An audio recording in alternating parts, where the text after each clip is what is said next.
ವಿಧಿ ಬೆಸೆದ ನಂಟು ಭಾಗ 17. ಇವಳೇನು ಇನ್ನೂ ಬರಲಿಲ್ಲವೆಂದು ಅಡುಗೆ ಮನೆ ಬಳಿ ಬಂದವನಿಗೆ ಮಧು ತನ್ನ ಅಪ್ಪನ ಬಗ್ಗೆ ಮಾತನಾಡುತ್ತಿರುವುದು ಕೇಳಿಸಿತು. ಹೇಗಾದರೂ ಸರಿ ಇವಳ ಅಪ್ಪನನ್ನ ಹುಡುಕಿ ಇವಳ ಮುಂದೆ ನಿಲ್ಲಿಸಬೇಕೆಂದುಕೊಂಡು ಮನದಲ್ಲಿ ನಿಶ್ಚಯಿಸಿದ. ಮುಂದೆ ಅಪ್ಪನ ಬಗ್ಗೆ ಏನೂ ಗೊತ್ತಿಲ್ಲ ಎಂದು ಸುಮ್ಮನೆ ನಿಂತವಳನ್ನು ನೋಡಿ ವೈಷ್ಣವಿಯ ಮನ ಕದಡಿತ್ತು. ಸುಮ್ಮನೆ ಇರಲ್ಲ ನಾನು. ಹೇಗೋ ಸಮಾಧಾನವಾಗಿದ್ದಳು. ನಾನೇ ಯಾವುದೋ ಪ್ರಶ್ನೆ ಕೇಳಿ ಇವಳ ಮನ ನೋಯಿಸಿಬಿಟ್ಟೆ ಎಂದು ತನ್ನ ತಲೆಯ ಮೇಲೆ ತಾನೇ ಮೊಟಕಿಕೊಂಡಳು. ಅವಳ ಯೋಚನೆ ಬೇರೆಡೆ ಸೆಳೆಯಲು. ಹೇ ಮಧು, ನೀನು PhD ಮಾಡಬೇಕೆಂಬ ಆಸೆ ಇಟ್ಟುಕೊಂಡಿದ್ದೀಯಲ್ಲ. ಮೈಸೂರು ಯೂನಿವರ್ಸಿಟಿ PhD ಮಾಡೋದಕ್ಕೆ ತುಂಬ ಚೆನ್ನಾಗಿದೆ ಎಂದು ಯಾರೋ ಹೇಳುತ್ತಿದ್ದರು. ನೀನ್ಯಾಕೆ ಅಲ್ಲೇ PhD ಮಾಡಬಾರದು? ಮದುವೆಯಾಗಿದೆ ಎಂದು ಸುಮ್ಮನಾಗಬೇಡ, ಸರಿನಾ? ಅದರಲ್ಲೂ ನಿನಗೆ ಅಕೌಂಟ್ಸ್ ತುಂಬಾ ಇಷ್ಟ ತಾನೇ? ನೀನು ಅಕೌಂಟ್ಸ್ ಮೇಲೆ PhD ಮಾಡಬಹುದು. ಆಮೇಲೆ ನಿನ್ನ ಡಾಕ್ಟರ್ ಮಧುರಾ ಎಂದು ಕರೆಯಬಹುದು.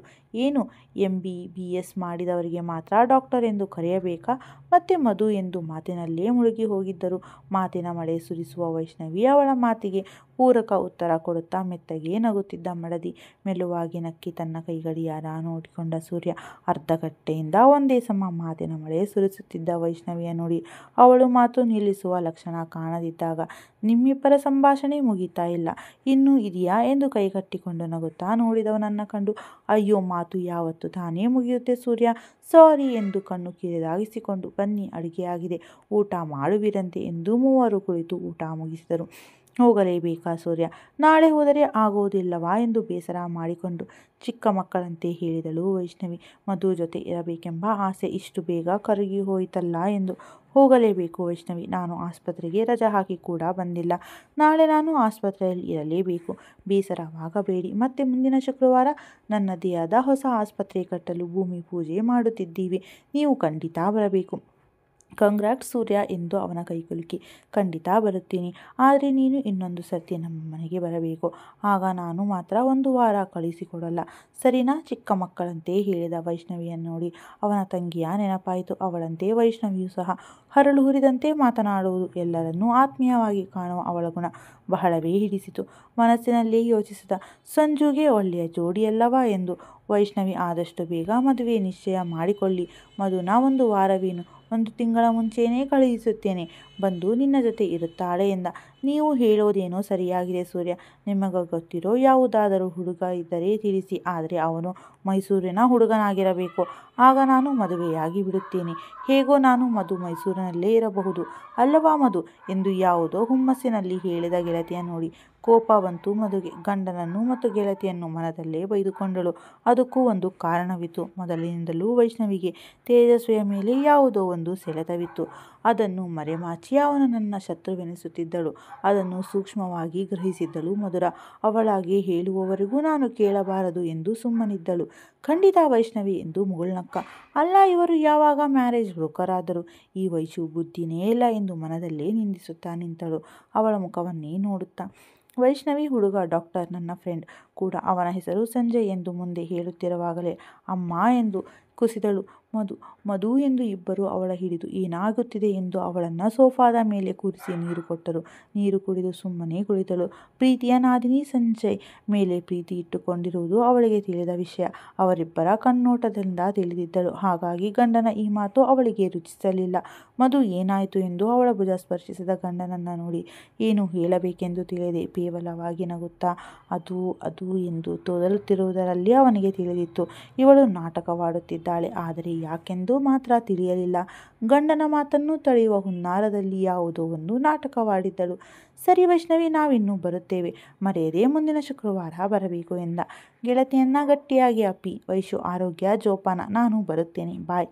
ಸರಿ, ನೀನು ಅಷ್ಟೇ, ಪಕ್ಕದಲ್ಲಿ ಗಂಡ ಇದ್ದರೆ ಎಂದು ಬಡಪಾಯಿ ಗೆಳತಿಯ ಮರೆಯಬೇಡ. ಹುಷಾರು ಸೂರ್ಯ, ಹುಷಾರು ಮಧು ಎಂದಳು ವೈಷ್ಣವಿ. ಗೆಳತಿಯ ಮಾತಿಗೆ ಸಣ್ಣದಾಗಿ ನಗೆ ಸೂಸಿ ತನ್ನ ಬ್ಯಾಗ್ ಎತ್ತುಕೊಳ್ಳಲು ಹೋದವಳ ಕೈಯಿಂದ ಬ್ಯಾಗ್ ಪಡೆದು ಹಿಂದಿನ ಸೀಟ್ನಲ್ಲಿಟ್ಟು ಮುಂದಿನ ಡೋರ್ ತೆಗೆದು ಕಣ್ಣು ಸನ್ನೆಯಲ್ಲೇ ಕುಳಿತುಕೋ ಎಂದು ಸನ್ನೆ ಮಾಡಿದ. ಅವನ ಕಣ್ಣೋಟಕ್ಕೆ ನೋಟ ಬೆಸೆ ಮಾತೆಯದೇ ಮುಖ ದಪ್ಪಗೆ ಮಾಡಿಕೊಂಡು ಕುಳಿತುಕೊಂಡಳು. ತನ್ನ ಮೇಲೆ ಅನಿರೀಕ್ಷಿತವಾಗಿ ಮುನಿಸಿಕೊಂಡ ಮಡದಿಯನ್ನು ನೋಡಿ ಮೀಸೆ ಮರೆಯಲ್ಲೇ ನಗುತ್ತಾ ಡ್ರೈವಿಂಗ್ ಸೀಟ್ನಲ್ಲಿ ಕುಳಿತುಕೊಂಡ. ಅಲ್ಲ, ಇವಳು ಯಾಕೆ ನನ್ನ ಮೇಲೆ ಕೋಪ ಮಾಡಿಕೊಂಡಿದ್ದಾಳೆ, ಅದು ಈಗ ಎಂದು ನಯವಾಗಿ ಅವಳ ಕೈ ಹಿಡಿದ. ತನ್ನ ಕೈ ಹಿಡಿದ ಗಂಡನ ಬೆಚ್ಚನೆಯ ಸ್ಪರ್ಶಕ್ಕೆ ಹುಡುಗಿ ಕರಗಿ ಹೋಗಿದ್ದಳು. ತಕ್ಷಣ ಅವನ ಕೈ ಕೊಡವಿದಳು. ಗಂಡ ವೈಷ್ಣವಿಯ ಮದುವೆಯ ಪ್ರಸ್ತಾಪವೆತ್ತಿದ್ದು ಅವಳಿಗೆ ಕೋಪ ತರಿಸಿತ್ತು. ವೈಷ್ಣವಿಗೆ ಒಳ್ಳೆಯ ಹುಡುಗ ಸಿಕ್ಕರೆ ಅವಳಿಗಿಂತ ಹೆಚ್ಚು ಸಂತೋಷ ಪಡುವವಳೇ ಮಧು. ಆದರೆ ಅವಳ ಮನದಲ್ಲಿ ತೇಜಸ್ವಿಯ ಬಗ್ಗೆ ಪ್ರೀತಿ ಏನಾದರೂ ಇದ್ದರೆ ಎಂದು ಆದಷ್ಟು ಬೇಗ ಅವಳಿಂದ ತಿಳಿದುಕೊಳ್ಳಬೇಕೆಂಬ ಹಂಬಲ ಅವಳಲ್ಲಿ ಅಚಲವಾಗಿತ್ತು. ತನ್ನ ಕೈಯನ್ನು ಒದರಿ ಕಾರಿನ ಕಿಟಕಿಯ ಕಡೆ ನೋಡುತ್ತಾ ಮುಖ ಕೆಂಪಗೆ ಮಾಡಿಕೊಂಡ ಹೆಂಡತಿಯ ನೋಡಿ ಕಾರನ್ನು ಸೈಡ್ಗೆ ಪಾರ್ಕ್ ಮಾಡಿ ಅವಳ ಮುಖವನ್ನೇ ನೋಡುತ್ತಾ ಕುಳಿತ. ಅದೇನು ಕಾರಣ ಅವನ ಮುನಿಸಿಗೆ ಎಂದು ತನ್ನ ಮುಖವನ್ನೇ ನೋಡುತ್ತಿರುವ ಗಂಡನನ್ನು ನೋಡಿ ಕೆನ್ನೆಯ ಮೇಲಿದ್ದ ಮುಂಗುರಳನ್ನು ಕಿವಿಯ ಹಿಂದೆ ಸೇರಿಸಿ ಕನ್ನಡಕ ಹಾಕಿಕೊಂಡು ಯಾವುದೋ ಹುಬ್ಬದಲ್ಲಿ ಹೊರಗೆ ನೋಡುತ್ತಾ ಕುಳಿತಳು. ಅಬ್ಬಾ, ವೈಷ್ಣವಿ ಹೇಳಿದ ಮಾತು 100ಕ್ಕೆ 100 ನಿಜ. ಬಹಳ ಜಂಬಗಾರ್ತಿ ಎಂದು ಮಧು ಎಂದು ಮೆತ್ತಗೆ ಅವಳ ಭುಜದ ಮೇಲೆ ಕೈ ಇರಿಸಿದ. ಅವನ ಕೈಯನ್ನು ನಿಧಾನವಾಗಿ ಸರಿಸಿ ಮನೆಯಲ್ಲೇ ಎಲ್ಲ ಕಾಯುತ್ತಿದ್ದಾರೆ ಎಂದು ಮತ್ತೆ ಎತ್ತಲೋ ನೋಡುತ್ತಾ ಕುಳಿತಳು. ಅವಳ ಮುನಿಸು ಆರಿರಲಿಲ್ಲ. ಅಂತೂ ಮಾತನಾಡಿದೆಯಲ್ಲ, ಅದ್ಯಾಕೆ ಈಗ ನನ್ನ ಮೇಲೆ ಕೋಪ, ಅದೇನಂತ ಹೇಳಬಾರದಾ ಎಂದವನ ಸಣ್ಣದಾಗಿ ನಕ್ಕಿ. ನಿಮ್ಮ ಮೇಲೆ ನನಗೆಂಥ ಕೋಪ, ತಡವಾಗುತ್ತೆ ಮನೆಯಲ್ಲಿ ಅನು ಮತ್ತು ಅಜ್ಜಿ ಇಬ್ಬರೇ ಸಂಜೆಯಷ್ಟರಲ್ಲಿ ಮನೆಗೆ ಹೋಗಬೇಕು, ಹೊರಡಿ ಎಂದು ಹುಡುಗಿ ಮೊದಲ ಬಾರಿ ಗಂಡನಿಗೆ ಜೋರು ಮಾಡಿದ್ದಳು. ಅವಳ ಮಾತಿಗೆ ಹೆದರುವಂತೆ ನಟಿಸಿ ಕಾರಿನ ಸ್ಟೇರಿಂಗ್ ಹಿಡಿದ. ಮನೆಗೆ ಬಂದ ಸೊಸೆಯನ್ನು ನೋಡಿ ಸೊಸೆಯ ಕೈ ಹಿಡಿದು, ನನ್ನ ಕ್ಷಮಿಸು ಬಿಡು ಮಧು, ಯಾರೋ ಮಾತು ಕೇಳಿ ನಿನ್ನ ಮೇಲೆ ಕೋಪ ಮಾಡಿಕೊಂಡು ಬಿಟ್ಟೆ, ನನ್ನ ಕ್ಷಮಿಸುತ್ತೀಯಲ್ಲ ಎಂದು ಸೊಸೆಯ ಕೈ ಹಿಡಿದರು. ವಿದ್ಯಾ ತಲೆ ಬಗ್ಗಿಸುತ್ತಾ ಹೋಗಲಿ ಬಿಡಿ ಅತ್ತೆ ಎಂದು ಸುಮ್ಮನಾದಳು. ಮಧು, ಹೊರಡೋಣವಾ ಎಂದ ಸತ್ಯಪ್ರಕಾಶ್. ಸರಿ ಎಂದು ಎಲ್ಲರೂ ಹೊರಡಲು ತಯಾರಾಗುತ್ತಿರುವಾಗಲೇ ಸೂರ್ಯ, ಈಗ ಅಂಕಲ್ನ ಕೇಳಿದರೆ ಮಧು ಅಪ್ಪನ ಬಗ್ಗೆ ತಿಳಿಯಬಹುದು ಎಂದು. ಅಂಕಲ್, ನಿಮ್ಮ ಹತ್ತಿರ ಸ್ವಲ್ಪ ಪರ್ಸನಲ್ ಆಗಿ ಮಾತನಾಡಬೇಕು, ಸ್ವಲ್ಪ ಈಚೆ ಬರುತ್ತೀರಾ ಎಂದ ವೀರಭದ್ರಯ್ಯನವರ ಮುಂದೆ ನಿಂತು. ಹೊರಡುವ ಗಳಿಗೆಯಲ್ಲಿ ಏನು ಮಾತು ನಿಂದು ಸೂರ್ಯ, ನಮ್ಮ ಹತ್ತಿರಾನೇ ಮಾತನಾಡೋದಕ್ಕೆ ಏನು ತೊಂದರೆ ಎಂದರು ಸತ್ಯಪ್ರಕಾಶ್. ಮಗ ವೀರಭದ್ರಯ್ಯನವರ ಬಳಿ ವೈಯಕ್ತಿಕವಾಗಿ ಮಾತನಾಡುವಂಥದ್ದು ಏನಿದೆ ಎಂಬ ಸಣ್ಣ ಬೇಸರದಿಂದ. ಏನೋ ಮಾತನಾಡಬೇಕಂತೆ, ಮಾತನಾಡಲಿ ಬಿಡು ಸತ್ಯ, ಬಾ ಸೂರ್ಯ ಎಂದು. ನಡಿ ಸೂರ್ಯ, ನನ್ನ ಹತ್ತಿರ ಮಾತನಾಡೋದಕ್ಕೆ ಅನುಮತಿ ಕೇಳುತ್ತಿದ್ದೀಯಲ್ಲ, ಸರಿ ಬಾ ಈಚೆ ಮಾತನಾಡೋಣ ಎಂದು ಅವನನ್ನು ಈಚೆ ಕರೆದುಕೊಂಡು ಬಂದು. ಹೇಳು ಸೂರ್ಯ, ನನ್ನ ಹತ್ತಿರ ಏನು ಮಾತನಾಡಬೇಕು, ಯಾಕೋ ಒಂದು ರೀತಿ ದುಗುಡ ಅವರ ಮನದಲ್ಲಿ. ಆದರೆ ಅದನ್ನು ತೋರಿಕೊಳ್ಳದೆ ಕೇಳಿದರು. ಅವರ ಮುಖವನ್ನು ಸೂಕ್ಷ್ಮವಾಗಿ ಗಮನಿಸಿದ ಸೂರ್ಯ ನೇರವಾಗಿ ವಿಷಯಕ್ಕಿಳಿದು, ಮಧು ಅವರ ಅಪ್ಪ ಎಲ್ಲಿ ಎಂದ. ಗಲಿಬಿಲಿಗೊಂಡ ವೀರಭದ್ರಯ್ಯನವರು ಅವನು ನೋಡಿ, ಇದೇನೋ ಹೇಗೆ ಕೇಳುತ್ತಿದ್ದೀಯಾ ಎಂದು. ಮಧು ಅಪ್ಪ ಎಲ್ಲಿ ಎಂದರೆ ನನಗೇನು ಗೊತ್ತು ಸೂರ್ಯ, ಎಲ್ಲಿದ್ದಾನೋ, ಬದುಕಿದ್ದಾನೋ ಸತ್ತಿದ್ದಾನೋ ನನಗೆ ಗೊತ್ತಿಲ್ಲ ಎಂದ. ವೀರಭದ್ರಯ್ಯನವರನ್ನು ನೋಡಿ ಬೇಸರವಾಯಿತು. ಮೊದಲ ಬಾರಿ ಮಡದಿಯ ಆಸೆ ಪೂರೈಸಲು ನಿಂತಿದ್ದ ಅವಳ ಅಪ್ಪನನ್ನು ಹೇಗಾದರೂ ಸರಿ ಹುಡುಕಿ ಅವಳ ಮುಂದೆ ತಂದು ನಿಲ್ಲಿಸಬೇಕೆಂದು ದೃಢವಾಗಿ ನಿಶ್ಚಯಿಸಿದ್ದ. ಹಾಗಾಗಿ ವೀರಭದ್ರಯ್ಯನವರ ನೆಪಕ್ಕೆ ಕೊಟ್ಟ ಉತ್ತರವನ್ನೇ ಅಂತಿಮ ಮಾಡಿಕೊಳ್ಳದೆ ಅವರನ್ನೇ ಮತ್ತೆ ಪ್ರಶ್ನಿಸಿದ. ಈ ಬಾರಿ ಅವರಿಂದ ವಿಷಯವನ್ನು ತಿಳಿದುಕೊಳ್ಳಲೇಬೇಕೆಂಬ ಅಚಲದಿಂದ, ಅಂಕಲ್ ನಿಜ ಹೇಳಿ, ನಿಮ್ಮ ತಮ್ಮನ ಬಗ್ಗೆ ನಿಮಗೆ ಗೊತ್ತಿಲ್ಲವೇ, ಯಾಕೆ ಸುಳ್ಳು ಹೇಳುತ್ತೀರಾ, ನಿಜ ಹೇಳಿ, ನಿಮ್ಮ ತಮ್ಮ ಎಲ್ಲಿ, ಅವರ ಅಡ್ರೆಸ್ ಕೊಡಿ, ನಾನು ಹೋಗಿ ಕರೆದುಕೊಂಡು ಬರುತ್ತೇನೆ. ಮಧು ಆಸೆ ಕೂಡ ಅಂಕಲ್, ಒಂದು ಸಾರಿಯಾದರೂ ಅಪ್ಪನನ್ನು ನೋಡಬೇಕೆಂಬುದು, ದಯವಿಟ್ಟು ಅವರು ಎಲ್ಲಿದ್ದಾರೆ ಹೇಳಿ, ನಯವಾಗಿ ಅವರ ಮುಂದೆ ನಿಂತು ಕೇಳಿದ. ಏನೇ ಆದರೂ ತನ್ನ ಮಾವನ ಬಗ್ಗೆ ತಿಳಿದುಕೊಳ್ಳಬೇಕೆಂಬ ಕುತೂಹಲ. ಅಯ್ಯೋ, ನನಗೆ ನಿಜವಾಗ್ಲೂ ಅವನು ಎಲ್ಲಿದ್ದಾನೋ ತಿಳಿದಿಲ್ಲ ಸೂರ್ಯ, ಒಂದು ಸಾರ್ತಿ ಹೇಳಿದರೆ ಹೇಳೋದು ಅರ್ಥವಾಗುವುದಿಲ್ಲವಾ, ಯಾಕೆ ಈ ರೀತಿ ನನ್ನ ಪ್ರಶ್ನೆಯ ಮೇಲೆ ಪ್ರಶ್ನೆ ಮಾಡುತ್ತಿದ್ದೀಯಾ ಎಂದು ಎತ್ತಲು ನೋಡುತ್ತಾ ನಿಂತರು. ಮತ್ತೊಮ್ಮೆ ನನ್ನನ್ನು ಸೂರ್ಯ ಪ್ರಶ್ನಿಸುವುದಿಲ್ಲ ಎಂಬ ನಂಬಿಕೆಯಿಂದ ನಿಂತ ವೀರಭದ್ರಯ್ಯನವರು ಸೂರ್ಯ ಒಂದಿಂಚು ಕದಲದೆ ನಿಂತಿದ್ದನ್ನು ನೋಡಿ, ನಿಮ್ಮ ಮಾವನ ಬಗ್ಗೆ ತಿಳಿದುಕೊಳ್ಳೋಕೆ ಅಷ್ಟು ಆಸೆನಾ ಎಂದು ಅವನ ಭುಜ ಬಳಸಿದರು. ಅವರ ಬಗ್ಗೆ ತಿಳಿದುಕೊಳ್ಳಬೇಕೆಂಬ ಆಸೆ ನನಗಿಲ್ಲ ಅಂಕಲ್, ಆದರೆ ಮಧು ಒಂದು ಸಾರ್ತಿಯಾದರೂ ನನ್ನ ಅಪ್ಪನನ್ನು ನೋಡಬೇಕೆಂಬುದು ಬಯಸುತ್ತಿದ್ದಾಳೆ, ಅವಳ ಆಸೆನ ಈಡೇರಿಸೋಣ ಎಂಬ ನಿಲುವು ಅಷ್ಟೇ.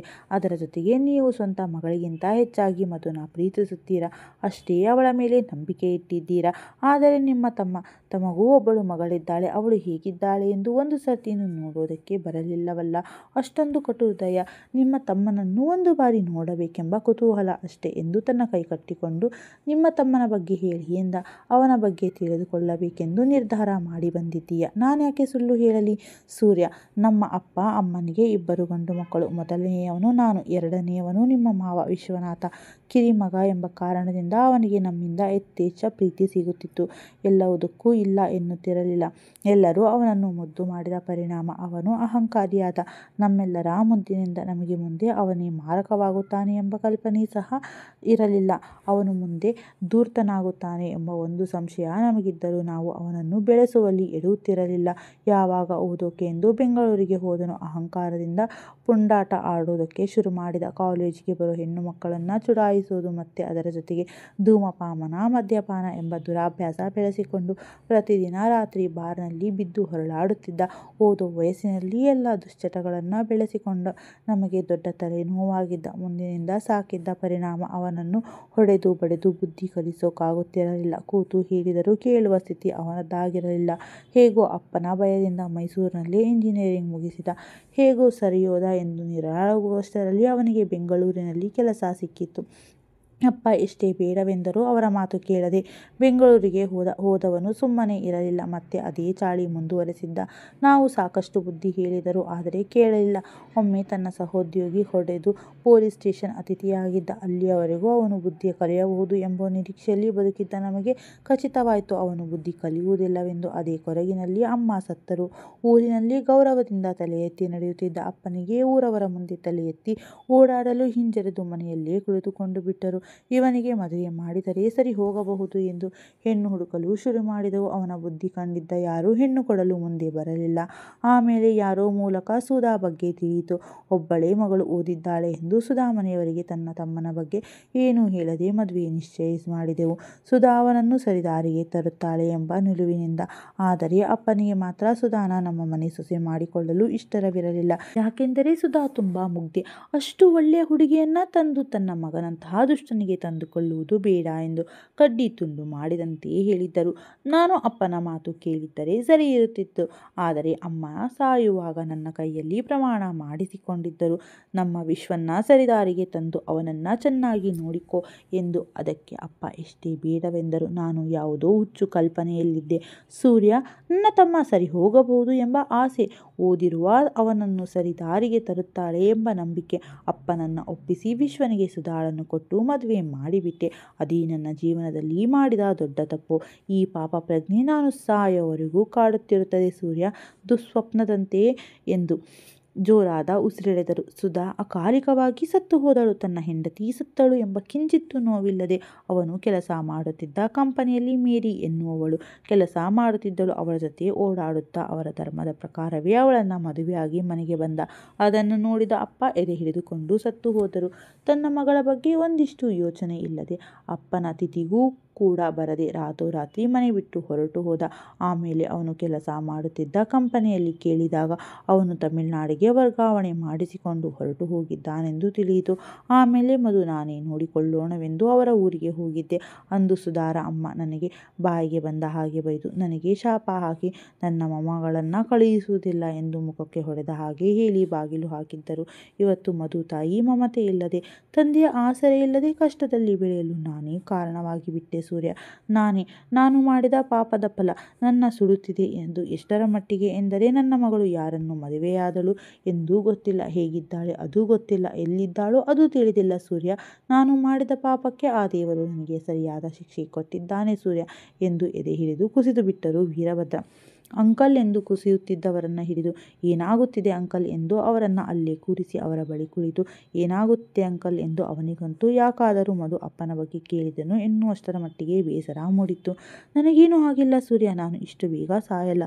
ನನಗೂ ಒಂದು ಆಸೆ ಸೂರ್ಯ ಎಂದು ನಿಧಾನದಲ್ಲಿ ಅವನ ಕೈ ಹಿಡಿದು ಅದನ್ನು ನೀನು ಈಡೇರಿಸುತ್ತೀಯಾ ಎಂದು ಕೇಳಿಕೊಳ್ಳುತ್ತೀನಿ ಎಂದು ಅವನ ಕೈಯನ್ನು ಕಣ್ಣಿಗೊತ್ತಿಕೊಂಡರು ವೀರಭದ್ರ.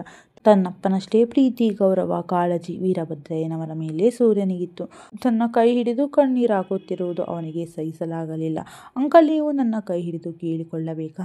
ಏನು ಹೇಳಿ, ನಾನು ನಿಮ್ಮ ಆಸೆಯನ್ನು ಪೂರೈಸುತ್ತೇನೆ, ಅದು ನನ್ನ ಕೈಯಲ್ಲಿ ಸಾಧ್ಯವಾದರೆ ಮಾತ್ರ ಎಂದು ಅವರ ಕೈಯನ್ನು ಹಿಡಿದು ಕೇಳಿದ.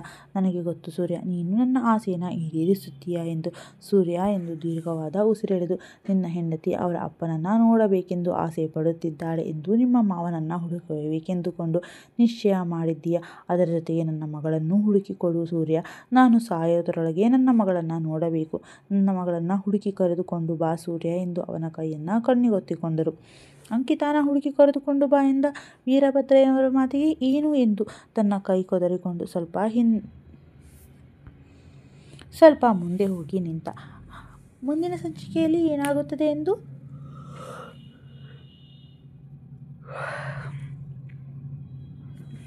ವೀರಭದ್ರಯ್ಯನವರ ಮಾತಿಗೆ ಏನು ಎಂದು ತನ್ನ ಕೈ ಕೊದರಿಕೊಂಡು ಸ್ವಲ್ಪ ಮುಂದೆ ಹೋಗಿ ನಿಂತ.